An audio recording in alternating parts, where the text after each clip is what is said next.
Ternyata Islam itu bersih, lahir dan batin. Untuk membersihkan batin ada pembersihnya. Pertama apa? Baca Quran. Ma huwa syifa lima fis sudur. Itu Quran obat bagi penyakit yang ada di dalam batin. Nah, jadi baca Quran, batin kita sehat. Jangan anggap enteng, Pak. Ilmu kedokteran modern mengobati orang sakit 90% tergantung kebahagiaan batinnya, bukan tergantung obat. Kalau kita sakit darah tinggi, obat yang paling manjur adalah hati tenang. Minum obat darah tinggi pun kalau pikiran berkecamuk, aduh bang, bini udah jelek, kapan aku bisa dapat bini baru? Darah tinggi naik terus. Untuk mengobati penyakit darah tinggi, seluruh kedokteran sekarang, ilmu kedokteran sepakat. Ilmu penyakit kanker kah, darah tinggi dan sebagainya, obat yang paling manjur adalah ketenangan jiwa. Supaya tenang jiwa, baca Quran. Walaupun kita kena corona, Pak, virus itu, atau kena kanker, virus itu tidak akan berani membesar atau lambat membesar, bahkan mengecil kalau dibacakan Quran. Dalil di mana itu? Quran surah. Seandainya Quran diturunkan kepada gunung, gunung itu hancur dan rata. Gunung nggak sanggup menerima Quran, hancur dan rata. Kira-kira kuman penyakit berani nggak terima Quran? Berani nggak? Ini dalilnya di Quran surah. Usah saya baca, waktu pendek. Quran mengatakan kalau diturunkan Quran itu kepada gunung, gunung akan hancur. Apalagi cuman kuman. Hari ini kita sakit malah dengar lagu, putar lagu.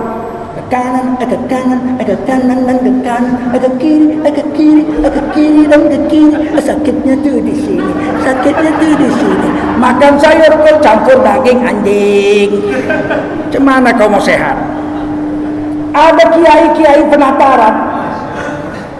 Rupanya lama duduk 3 jam bosan kan? Supaya jangan tegang suruh berdiri, joget. Agak kanan, agak kanan, agak kanan dan ke kanan, agak kiri. Dalam hatiku pun bodoh hari ini. Kalau sudah 3 jam seminar, pikiran kita mulai tegang. Kata Nabi obatnya bangun, berdiri, wudhu, sholat duha. Sholat sunat, letakkan kepalamu lebih rendah dari punggungmu, sujud lama-lama, rukuk lama-lama, sehingga darah lancar lagi ke kepala, bukan suruh joget. Perempuan pula yang memimpin. Ya, kiai semua ya. Ku cabut aku kumis kau nanti. Cari jalan keluar, jalan yang ditunjukkan oleh Allah dan Rasul. Wudu, sholat, baca Quran, hati tenang, pikiran pun gak stres lagi. Obat kedua bagi hati, zikir. Ala bi dzikrillahi tatmainnul qulub. Dengan zikir hati tenang. Kalau hati tenang, penyakit hilang. Sebab penyakit jasmani ini paling banyak muncul karena hatinya gak tenang. Yang bilang Quran, fi qulubihim marad fazadahumullahu marada. Di dalam hati mereka ada penyakit, sombong, iri hati, hasad, dia iri hati, ghadab, marah, sum'ah, ujub. Penyakit-penyakit hati ada di hatinya. Fazadahumullahu marada. Ditambah penyakit jasmani. Gara-gara pemarah darah tinggi, gara-gara iri hati stroke. Iri hati stroke. Tetangga beli mobil dia nggak bisa tidur. Sampai jam 3 pagi suaminya nanya, kenapa kau bangun dia? Abang nggak tahu si Susi baru beli mobil baru. Susi beli mobil dia nggak bisa tidur. 2 minggu kemudian bengkok. Di dalam hatinya ada penyakit, Allah tambah penyakit jasmani fazadahumullahu marada. Untuk mengobati penyakit hati baca Quran dan kemudian apa? Sholat. Sholat menimbulkan hati menjadi sedekah. Sedekah itu bikin hati tenang. Dapat duit 1 juta, sedekahkan 100.000. Coba rasakan. Dapat duit 1 juta, sedekahkan sama orang miskin 100.000. Setelah itu coba rasakan. Hati tenang. Sedekah itu mengobati penyakit. Siapa yang bilang? Rasul. Mana hadisnya? Wadawu mardakum bis sadaqah. Obati penyakit diantara kamu dengan bersedekah. Kenapa orang bersedekah mengobat penyakit? Hatinya orang udah mati aja kalau ditangguhkan sedikit, laula akhartani ila ajalin qarib. Andai kata kematian itu ditangguhkan sedikit aja, orang itu akan bersedekah. Orang dulu kalau sakit sedekah apa? Bikin nasi urap, ikan asin, kresek, goreng pakai tepung jagung, telur direbus belah 8 telur dulu. Orang miskin zaman itu telur belah 8, saya coba-coba nggak bisa, pecah belah 4 bisa, belah 2 bisa, belah 8 nggak bisa. Rupanya apa kan? Saya tanya, Bi, wingi aku among-amongi paico itu ndok belah 8. Aku dikasih telur belah 8 kemarin waktu anak bibi sakit, among-among. Kenduri kecil-kecilan untuk ngobatin anaknya yang sakit, namanya among-among. Telur belah 8, aku coba-coba di rumah nggak bisa, ketawa dia. Mbok belah kanggo apa? Kanggo pisau. Kau belahnya pakai pisau? Ya ora iso. Belah 8 nganggo benang. Kalau membelah telur belah 8, belahnya pakai benang. Orang dulu telur belah 8 aja berani sedekah dia. Nih, nasi pakai ikan asin kresek, digoreng pakai tepung, pakai urap, telurnya belah 8, berani dia sedekah. Nah, tolong doakan anakku biar sembuh ya. Tolong doakan anakku. Sekarang berani nggak kalian ngundang orang, anak kalian sunatan, sedekahnya makannya nasi sama telur sambal? Berani? Zaman saya kecil, telur belah 8 berani orang sedekah. Sekarang berani nggak sedekah pakai telur? Tetangga bilang, sok ngundang telur, bikin bau kentut aja. Hari ini manusia tidak bersyukur. Padahal Rasulullah mengatakan mengobati penyakit dengan bersedekah. Bayar zakat. Ambil harta mereka, khudz min amwalihim, ambil harta mereka. Tutahhiruhum, untuk membersihkan diri mereka. Wa tuzakkihim, membersihkan batin mereka. Kemudian apa? Wa sholli alaihim, doakan mereka. Karena doamu itu sakanun lahum. Doamu itu bikin hati orang itu jadi tenang, tentram. Makanya kalau kita dikasih sedekah, dikasih zakat, kita doa. Doanya diajari Rasul. Ada yang bilang kemarin ulama ustaz di YouTube, kalau terima sedekah atau terima zakat nggak ada doa-doanya, itu bid'ah semua. Allah, cepat kali pun kau bilang bid'ah. Di rumah saya aja kitab ada 7-8 ton. Belum dibaca semua, apalagi kamu. Jangan bilang cepat-cepat nggak ada dalil. Doa menerima zakat, doa menerima sedekah, doa menerima infak. Hadisnya sahih dan dituliskan oleh Imam Sobuni dalam tafsir Sofwatut Tafasir. Orang yang baru aja meninggal berapa tahun yang lalu, dosen di Universitas Madinah, bermadhab Salafi. Imam Sobuni dalam Sofwatut Tafasir menuliskan doa yang didoakan Nabi untuk Sayyidina Utsman sewaktu Nabi mengumpulkan harta untuk bekal perang. Sayyidina Utsman membawa 1000 ekor kuda lengkap dengan pedang dan pelananya. Berapa miliar kalau sekarang itu. Begitu sampai ditanya Nabi, berapa yang tinggal di rumahmu? Berapa yang kau bawa ini? Berapa yang kau bawa ini? Kata Sayyidina Utsman, 1/3, sulus. sepertiga min mali, sepertiga dari hartaku. Langsung Nabi doa. Ditulis oleh Imam Sabuni dalam tafsir Safwatut Tafasir surah Al-Baqarah ayat 261. Tafsirnya begini bunyinya, doanya, ajarakallahu fima a'taita wa barakallahu fima abqaita. Ditulis dalam mazhab Syafi'i ditambah satu kalimat, wa ja'alallahu laka tahura. Semoga Allah mengganjari pahala dengan harta yang kau bayarkan hari ini. Wa barakallahu fima abqaita. Semoga Allah menambahi berkah dalam hartamu yang kau tinggalkan di rumahmu sisa yang ini. Dan mudah-mudahan Allah menjadikan kamu bersih lahir batin dengan sebab sedekahmu ini.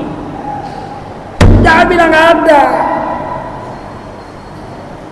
Seandainya pun lafaz doanya nggak ada, jangan bilang nggak ada. Seandainya nggak ada, pun tetap mendoakan orang yang sedekah, infak dan zakat, hukumnya karena perintahnya di surah At-Taubah, washolli alaihim. Setelah kau terima itu zakat dari orang, sedangkan zakat dari doakan apa kalian? Sunnah yang sedekah, infak, washolli alaihim, doakan mereka. Karena doa kamu itu, kata Nabi, kata Allah Quran dalam surah Taubah, sakanun lahum, membuat hati mereka menjadi kalau hati tenang, penyakit hilang. Setuju? Setuju nggak? Adapun untuk jasmani kita, fisik, kita disuruh memakai air. Jadi jangan anggap enteng dengan air. Jangan mubazir. Kata Nabi, kalau kamu berwudu meskipun di laut, gayungi. Artinya walaupun kau di atas laut, gayungi. Artinya pakai sedikit. Walaupun kamu di atas laut, kalau berwudu gayungi, ambil sedikit aja. Untuk wudumu itu digayung.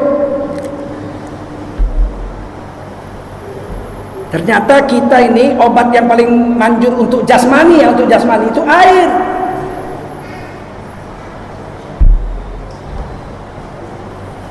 Nabi kalau ada orang sakit, diambil Nabi air, dibaca doa Nabi. Qul a'udzu birabbil falaq, qul a'udzu birabbin nas. Dikasih minum air. Betul? Ketika anak Nabi Siti Fatimah kawin, Nabi ambil air, Nabi percik-percikkan air. Tepung tawar kata orang sini bilang ya. Tapi kita tambahi ada beras, ada bunga. Kalau Nabi air saja. Kalau orang Aceh tidak menyebutnya tepung tawar. Orang Aceh menyebutnya pesejuk. Apa namanya? Kuat-kuat apa? Pakai air. Pesejuk. Sunnah apa enggak? Sunnah. Kalau kamu habis mengeluarkan tenaga yang banyak, mandi. Siapa yang baru bersetubuh dengan istrinya, keluar tenaga nggak? Banyak nggak? Woi, kalau bersetubuh sama istri keluar tenaga nggak? Banyak nggak? Tenaganya yang keluar? Banyak. Buktinya apa? Semua laki-laki kalau sudah mengeluarkan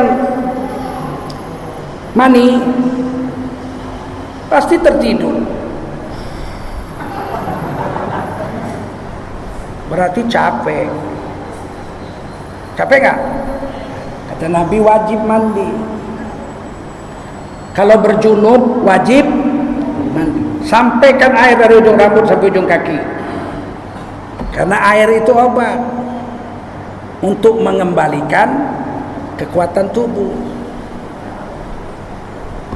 Seandainya kita habis bersetubuh nggak mau mandi, mau tambah 2 ronde, maafkan saya bukan mau cerita porno, ini cerita agama.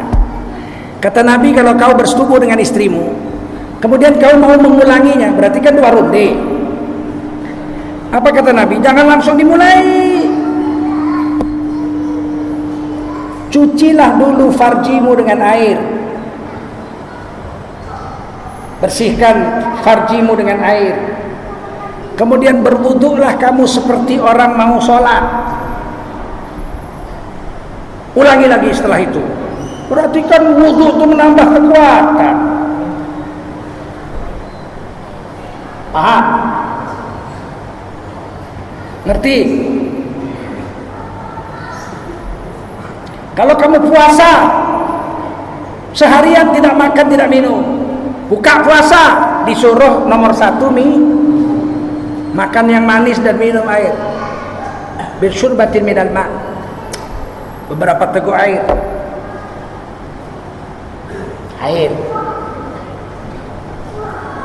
Obat air. Kalau kamu buang air kecil, yang dibuang itu kan racun, setuju? Air seni itu racun, sisa-sisa yang sudah disaring racun-racun itu oleh ginjal, sisa-sisanya itu racun-racunnya dibuang lewat air seni. Jadi air seni itu racun apa enggak? Kalau dia mengeluarkan air seni racun, yang terpercik-perciknya itu wajib dicuci, diistinjai. Berarti kan air mengobati. Farji kita yang tersentuh dengan air kencing yang beracun itu harus dicuci, wajib hukumnya cuci. Setelah itu kamu kan berhadas kecil, betul? Orang yang buang air kecil kan berhadas kecil. Setelah kau cuci, hukumnya wajib istinja, wajib hukumnya. Disunatkan kamu berwudu, mengangkatkan hadas kecil itu. Berarti air itu obat. Untuk mencuci bekas kencing yang beracun itu pakai air, wajib hukumnya. Untuk mengangkatkan, itu kan najisnya ain, kelihatan tuh najis, dicuci dengan air, wajib hukumnya. Mengangkatkan hadas kecilnya, nggak kelihatan hadas kecil, itu dengan wudu pakai air atau pakai spiritus sih? Air. Obat apa enggak? Obat.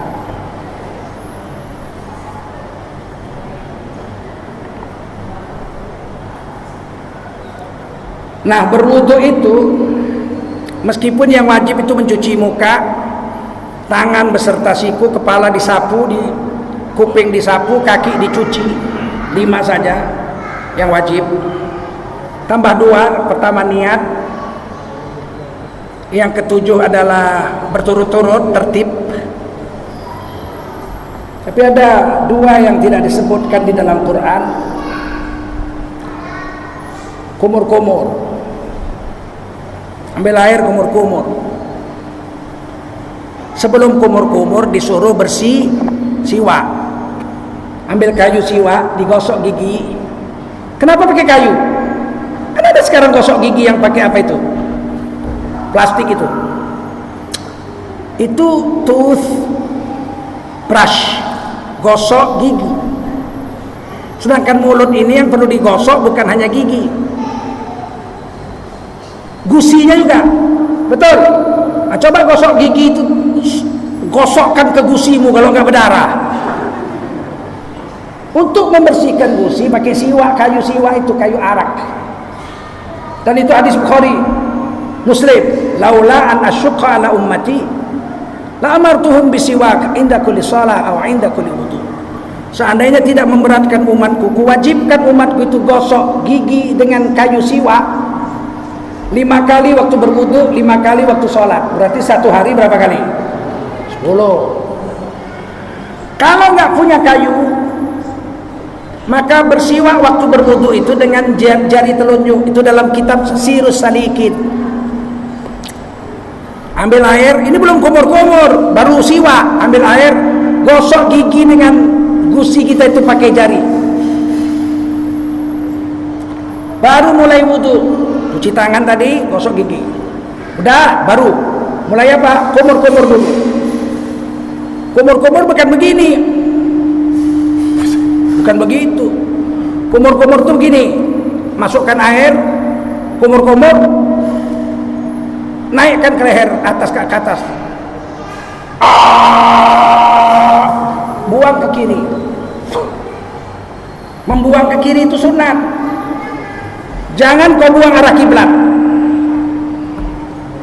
Ambil lagi air, kumur-kumur lagi.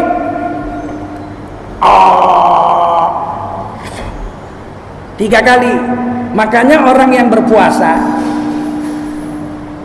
setelah gelincir matahari waktu zuhur Makruh berkumur-kumur, bukan kumur-kumur yang begini. Kalau gitu nggak makruh, nggak makruh. Yang makruh tuh terasa juga rasa air itu.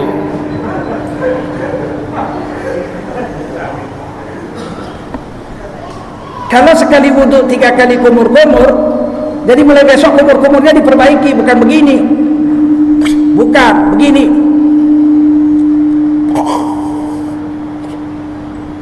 Kalau 3 kali, sekali wudhu 3 kali kumur-kumur, 1 hari paling tidak orang soleh 7 kali berwudhu kumur-kumur. Subuh, duha, zuhur, asar, maghrib, isya, tahajud 7 kali 3, 21 kali kumur-kumur. Apa nggak bersih mulutnya itu? Dan dilakukannya setiap 3 jam. Nggak main-main Islam ini. Nggak ada lebih tinggi dari agama Islam. Subuh jam 5, duha jam 9, zuhur jam 12, asar jam 4, maghrib jam 6 lewat. Setiap 3 jam. Isya dipercepat. Iya, tapi jam 12 sudah bangun tahajud. Sampai jam 1, jam 4 wudhu lagi mau subuh. Setiap 3 jam sekali dibersihkan mulut. Kira-kira bersih nggak mulutnya? Ada agama sesempurna ini? Nggak ada. Udah tuh masukkan air ke hidung, istinsyak 21 kali. Apa nggak bersih hidung dan mulutnya? Sedangkan penyakit jasmani sebagian besar masuknya lewat hidung dan mulut. Jarang lewat kuping, jarang. Yang paling banyak lewat hidung dan makanya yang dibungkus masker itu mulut dan mana ada orang pakai masker kupingnya dibungkus. Nah, Islam 1400 tahun yang lalu sudah mengatakan, Nabi sunat membersihkan hidung 21 kali kalau dengan duha dengan tahajud. Sunat membersihkan mulut 21 hari, 21 kali sehari kalau pakai sholat duha dan tahajud. Allahu Akbar. Rasanya nggak mungkin orang Islam kena penyakit. Kalaupun kena, ada yang kena, takdir, karena Allah sayang. Kalau kena ada hadis, barang siapa kena penyakit berserah diri kepada Allah, ikhlas hatinya, 24 jam saja dia sakit kemudian dia mati, maka seluruh dosanya dari ujung rambut sampai ujung kuku dicuci oleh Allah SWT. Itu karena sayang Allah. Muaz bin Jabal sakit perut, kena muntah mainstream, kena penyakit kolera, wafat karena Allah cinta. Kita udah usaha untuk segala macam, kena juga, sabar, paham.